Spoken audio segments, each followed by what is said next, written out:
இன்றைக்கு புனித பிரான்சிஸ் சவேரியார் அருள் பணியாளருடைய நினைவு விழா. புனித பிரான்சிஸ் சவேரியார் இந்தியாவின் பாதுகாவலராக இருக்கிறார். இப்பொழுது கூட சமீபத்தில் சென்ற வாரம் கோவாவில் புனித சவேரியாருடைய திருவுடலானது ஊரெங்கும் பவனியாக எடுத்து வரப்பட்டு கோவிலுக்கு எடுத்து செல்லப்பட்டது. எத்தனையோ ஆண்டுகள், 400-600 ஆண்டுகளுக்கு முன்பு இறந்த சவேரியாருடைய உடல் இன்றும் அழியாது இருக்கிறது என்றால் ஆண்டவர் மீது அவர் வைத்திருந்த பற்று. ஆண்டவருக்கு பிரியமாக நடப்போமானால் நம்முடைய உடலும் அழியா வரம் பெற்ற உடலாக இருக்கும் என்பதில் ஐயமில்லை. ஆகவே அப்பேற்பட்ட மாபெரும் புனிதரை நம் தேசத்தில் வந்து கிறிஸ்துவுக்காக மறைவுரையாற்றி மறைசாட்சியாக மரித்த சவேரியாருடைய அந்த நினைவு நாளை நாம் கொண்டாடி, அவரை போல் நாமும் உலகமெல்லாம் ஆதாயமாக்கி கொண்டாலும் ஆத்துமாவை இழந்துவிட்டால் வேறொரு பயனும் இல்லை என்ற அவருடைய வாக்கிற்கு ஏற்ப நாமும் நம்முடைய ஆத்துமாவை இழக்காமல் ஆண்டவர் பாதம், ஆண்டவருடைய சட்டதிட்டங்களை, ஆண்டவருடைய நியமங்களை கடைபிடித்து புனித சவேரியாரின் பாதையில் நாமும் வாழ வரம் கேட்போம். இன்று தேவன் நமக்கு தரும் ஜீவ நீர் ஊற்றான இறை வார்த்தைகள் எரேமியா நூலிலிருந்து வாசகம். இயல் 1, இறை வார்த்தைகள் 4-8 முடிய. எனக்கு அருளப்பட்ட ஆண்டவரின் வாக்கு: தாய் வயிற்றில் உன்னை நான் உருவாக்கும் முன்பே அறிந்திருந்தேன். நீ பிறக்கும் முன்பே உன்னை திருநிலைப்படுத்தினேன். மக்கள் இனங்களுக்கு இறைவாக்கினனாக உன்னை ஏற்படுத்தினேன். நான் என் தலைவராகிய ஆண்டவரே, எனக்கு பேச தெரியாதே, சிறுபிள்ளைதானே என்றேன். ஆண்டவர் என்னிடம் கூறியது: சிறுபிள்ளை நான் என்று சொல்லாதே. யாரிடமெல்லாம் உன்னை அனுப்புகின்றேனோ அவர்களிடம் செல். எவற்றையெல்லாம் சொல்ல கட்டளையிடுகின்றேனோ அவற்றை சொல். அவர்கள் முன் அஞ்சாதே, ஏனெனில் உன்னை விடுவிக்க நான் உன்னோடு இருக்கின்றேன் என்கிறார் ஆண்டவர். ஆண்டவரின் அருள்வாக்கு. இறைவா, உமக்கு நன்றி. உலகம் எல்லாம் எனக்காதாயம் என வாழ்ந்தவர் மகிழ்ந்ததில்லை. ஆன்மாவே எனக்காதாயம் என வாழ்ந்தால் கவலை இல்லை. உலகமெல்லாம் எனக்காதாயம் என வாழ்ந்தவர் மகிழ்ந்ததில்லை. ஆன்மாவே எனக்காதாயம் என வாழ்ந்தால் கவலை இல்லை. அழியும் செல்வம் சேர்ப்பதா, அழிய ஆன்மாவை காப்பதா? அழியும் செல்வம் சேர்ப்பதா, அழிய ஆன்மாவை காப்பதா? இந்த கேள்விக்கு பதிலாய் வாழ்ந்தவர் யார்?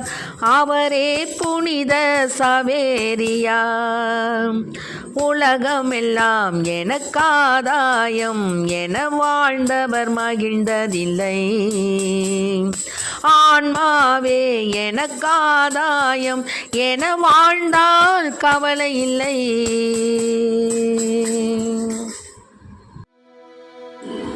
இன்றைக்கு நம் தேவன் தரும் ஜீவ நீர் ஊற்றான இறை வார்த்தைகளை கேட்டோம். அதுக்கு முன்னாடி புனித பிரான்சிஸ் சவேரியார் அருள் பணியாளருடைய அந்த வரலாறுனையும் நம்ம கேட்டோம். இப்போது அவரை எப்படி தேர்ந்தெடுத்தார் ஆண்டவர், அவரை போல புனிதர்களையெல்லாம் எப்படி தேர்ந்தெடுத்தார், அதுபோல் நம்மையும் ஏன் அவ்வாறு தேர்ந்தெடுக்கக்கூடாது?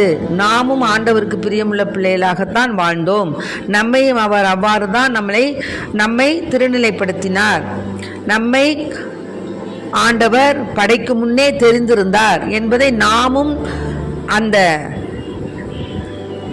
இறைவனுடைய படைப்பில் நாம் நம்பிக்கை கொண்டவர்களாய் நாம் புனித சவேரியாருடைய அந்த வரலாறினை நாம் கடைபிடித்து இன்றைய ஜீவ நீர் ஊற்றான இறை வார்த்தைகளான எரேமியா திருமுகத்திலிருந்து எழுதப்பட்ட வாசகத்திற்கு ஏற்ப நாமும் வாழ்வோம்.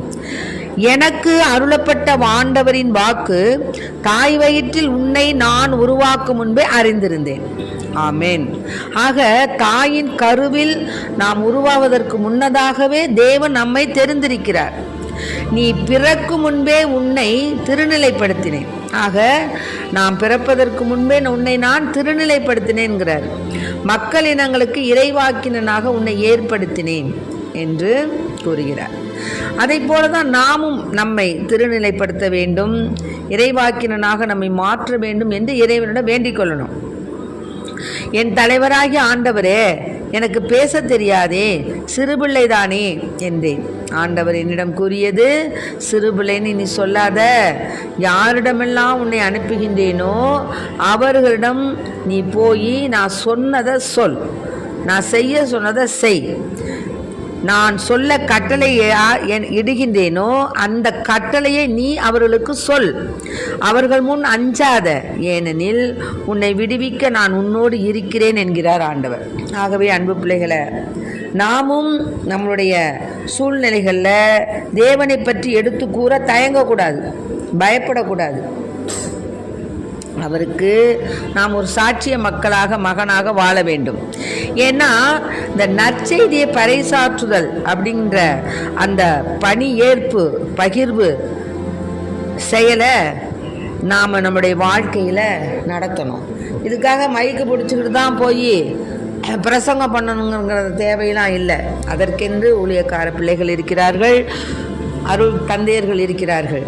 நாம் நம்முடைய வாழ்க்கையில் நமது வீட்டிற்கு அருகில், முதல்ல நம்ம குடும்பத்தில், நம்ம வீட்டிற்கு அருகில் நாம் போகக்கூடிய இடம், நம்ம வரக்கூடிய இடம், நம்ம பணியாற்றக்கூடிய இடங்கள்லாம் நாம் தேவனுக்கு சாட்சிய மக்களாக வாழ வேண்டும். அதனால் நற்செய்தி சொல்வதற்கும் அல்ல, பேசுவதற்கும் அல்ல, மாறாக அந்த நற்செய்தியில் உள்ளபடி நாம் முதல்ல நடக்கணும். நாம் நடந்த பிறகு தான் மற்றவங்களுக்கு அதை நம்ம சொல்லணும். அதனால தான் அந்த நற்செய்தியை நாம் அறிந்து புரிந்து அதை ஆர்வமுடன் படித்து அதனை நம் வாழ்நாட்களை நாமும் செயல்படுத்தி பிறருக்கு கூற வேண்டும். இப்படிப்பட்ட அந்த பறைசாற்றுதல் என்ற ஒரு மாபெரும் செயலை தான் இந்த புனிதர்கள்லாம் செஞ்சாங்க. பிரான்சிஸை போல, புனித சவேரியாரை போல, அசிசி அவரை போல, இன்னுமாக பல புனிதர்கள், செபஸ்தியார், புனித செபஸ்தியார், புனித அந்தோனியார், எல்லோருமாக புனித அருளானந்தர், எல்லாரும் இறைவனுக்கு சாட்சிய மக்களாக வாழ்ந்தாங்க. இப்படிப்பட்ட பறைசாற்றுதல் தான் அழியாத ஆர்வத்தோடு நாம் என்ன செய்யணும், தூய்மையான மனதோடு நாம் சொல்வதற்கு புனித சவேரியார் எப்படி புனிதமான மனதோடையும் தூய்மையான ஒரு உள்ளத்தோடையும் அழியாத ஆர்வத்தோடையும் எப்படி புறப்பட்டு போய் இந்தியா முழுசும், இந்திய அனைத்து தர மக்களுக்கும் அவர் என்ன பண்ணார், நற்செய்தியை போதித்தார். இந்தியாவுடைய எந்த மொழிகளிலும் பேச தெரியாதவர், மொழி வடிவங்களில் சொல்ல தெரியாதவர், ஆனால் மானிட உண்மைகளை, இயேசுவின் இறை சாட்சியை, இயேசு சபையின் லட்சியங்களை பறைசாற்றும் அந்த ஆர்வத்தை அவர் உணர்ந்தவர். அதனால தான் மெல்ல மெல்ல இந்திய மொழிகளில் பேசவும், மொழிகளில் சொல்லவும் பயிற்சி எடுத்து அதுக்கப்புறம் என்ன பண்ணியிருக்காரு, சொல்லியிருக்காரு. அதனால தான் இன்றும் அழியா வாழ்வியலை கொண்டவராய், இன்றும் அவருடைய உடல் அழியா வரம் பெற்றவராய் கோவாவில் பவனி வருகிறார். அதனால் இன்றும் எல்லைகளை கடந்து எல்லாம் தாங்கும் மைந்தனாக இந்த மண்ணில் அவர் புதுமை செய்து கொண்டிருக்கிறார். ஆகவே அன்பு பிள்ளைகளை, நாமும் நமக்கு அருளப்பட்ட ஆண்டவருடைய வாக்கை மனதில் கொண்டு நாமும் இறைவனுக்கு ஏற்புடைய பிள்ளைகள், நாம் தாயின் கருவில் உருவாவதற்கு முன்னதாகவே நம்மை தெரிந்தெடுத்த தேவன் நம்மோடு இருக்கிறார் என்ற அந்த ஆழ்ந்த நம்பிக்கையோடு நாம் என்ன செய்யணும், இறைவனுக்கு பணி செய்யணும்.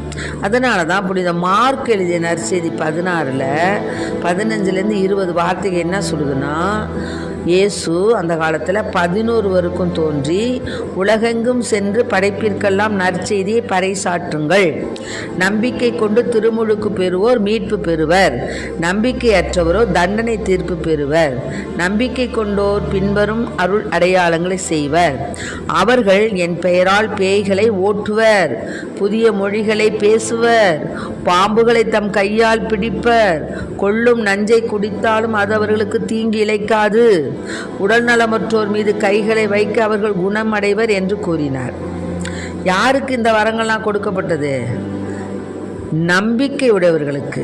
நம்பிக்கையோடு ஆண்டவரை உலகெங்கும் சென்று படைப்பிற்கெல்லாம் நற்செய்தியை பறைசாற்றக்கூடிய நம்பிக்கை உடைய மகன் மூலமாக பேய்கள் ஓடுது, புதிய மொழிகளை பேசுவாங்க, அயல்மொழி பேசுவாங்க, கொள்ளும் நஞ்சை குடித்தாலும் அவங்களுக்கு தீங்கிழைக்காது, நோயுற்றவர்கள் மீது கையை வச்சாங்கன்னா அவங்களுக்கு நோய் குணமாகும். இத்தகைய வரங்களை எல்லாம் தேவன் கொடுக்குறார். அதனால நாம் என்ன செய்யணும்? ஆண்டவர் முன்னேற்றமடைந்து கடவுளின் வலப்புறம் அமர்ந்தார். அவர்கள் புறப்பட்டு சென்று எங்கும் நற்செய்தியை பறைசாற்றினர். ஆண்டவரும் உடனிருந்து செயல்பட்டு நிகழ்ந்த அரும் அடையாளங்களால் அவர்களுடைய வார்த்தையை உறுதிப்படுத்தினார். ஆகவே நாமும் ஆண்டவர் நம்மோடு இருக்கிறார், நாமும் நம்மாலான நற்செய்தியை பரப்பு செய்திகளில் செயல்களில் நாமும் ஈடுபாடு உடையவர்களாய் புனித சவேரியாரை போல இறைவனுக்காக எல்லா நிலையிலையும் ஆண்டவருடைய அந்த மாட்சிமையை எடுத்து கூறக்கூடிய பிள்ளைகளாக வாழ ஆண்டவரிடம் வரம் கேட்போம். ஆமென். Praise the Lord. மரியே வாழ்க. இயேசுவுக்கு புகழ். இயேசுவுக்கு நன்றி.